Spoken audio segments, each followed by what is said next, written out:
కేంద్ర ప్రభుత్వం బీసీ రిజర్వేషన్లపై మొండి వైఖరిని మానుకోవాలని జాతీయ బీసీ సంక్షేమ సంఘం అధ్యక్షులు రాజ్యసభ సభ్యులు ఆర్ కృష్ణయ్య సూచించారు. పార్లమెంటులో బీసీ బిల్లు పెట్టి చట్టసభలలో 50% రిజర్వేషన్లు అమలు చేయాలని డిమాండ్ చేశారు. బీసీల అభివృద్ధి కోసం కేంద్ర ప్రభుత్వం 2 లక్షల కోట్లను బడ్జెట్లో ప్రత్యేకంగా కేటాయించాలని డిమాండ్ చేశారు. ఈ మేరకు ఆగస్టు 6న చెలో పార్లమెంటు కార్యక్రమం చేపడుతున్నట్టు తెలిపారు. కాచిగూడ అభినందన్ హోటల్లో బీసీ నాయకుడు గుజ్జా సత్యం ఆధ్వర్యంలో ఏర్పాటైన సమావేశంలో ఈ మేరకు నిర్ణయం తీసుకున్నారు. కేంద్ర స్థాయిలో బీసీ సబ్ ప్లాన్ ఏర్పాటు చేసి జనాభా లెక్కలలో బీసీ కులాల వారీగా లెక్కలు సేకరించాలని ఆర్ కృష్ణయ్య డిమాండ్ చేశారు.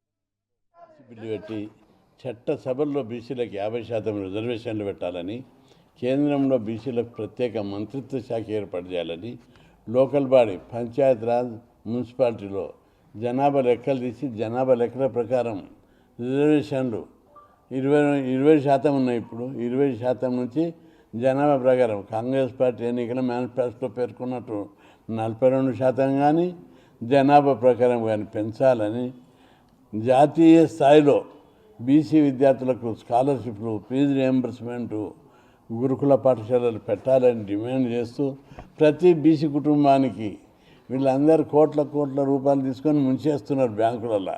మా వాళ్ళకు 20 లక్షలు ఇస్తే ప్రతి ఒక్క కుటుంబానికి వాళ్ళందరూ తమ కాలం మీద తాము జీవిస్తారు.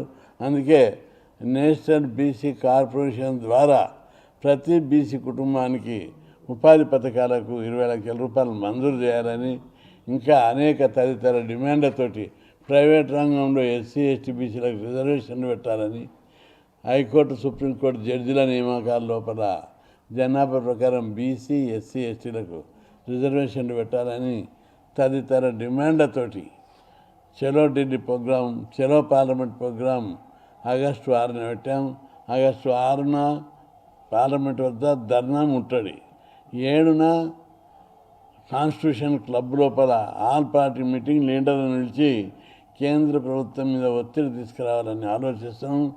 నరేంద్ర మోడీ బీసీ అని అందరు భావిస్తున్నారు.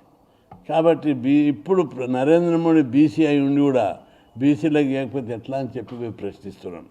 ఇతర పార్టీల లోపల కూడా ఈరోజు నితీష్ కుమార్ కానీ, టీడీపీ కానీ, వైఎస్ఆర్సీపీ కానీ అన్ని పార్టీలు బీసీల వాటా బీసీలకు ఇవ్వాలని గొంతెత్తుతున్నాయి. డిఎంకే, కాంగ్రెస్, ప్రతి రాజకీయ పార్టీ బీసీల గురించి మాట్లాడుతున్నాయి.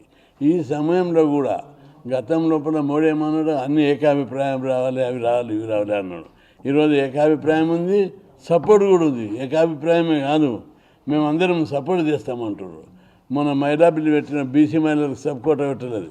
ఇప్పటికైనా బీసీల వాటా బీసీలకు ఇవ్వడానికి అన్ని పార్టీలు సిద్ధంగా ఉన్నాయి. ఇప్పటికైనా బీజేపీ పార్టీ తన వైఖరి మార్చుకొని, ఎందుకంటే బీసీ కులగణన చేయాలంటే చేయలేదు.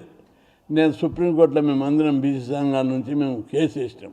అక్కడ కేంద్ర ప్రభుత్వం ఏం చెప్పింది, మేము కులగణన చేయము అని చెప్పి సుప్రీంకోర్టులో కౌంటర్ వేశారు. ఏమన్నా సిగ్గుందా, బుద్ధి ఉందా? కులగణన చెయ్యము అని చెప్పి కేసు వేస్తారు మీరు. అందుకే మార్చుకోండి. మీరు కుక్కలకు, పిల్లులకు, పెద్ద పిల్లులకు కూడా లెక్కలు తీస్తున్నారు. బీసీల లెక్కలు తీయడానికి ఏం అభ్యంతరం ఉంది మీకు? ఎందుకు ఇది దేశంలో బీసీలను అణచివేస్తారు? ఇప్పటికైనా మార్చుకోకపోతే తిరుగుబాటు తప్పదని హెచ్చరిస్తున్నారు.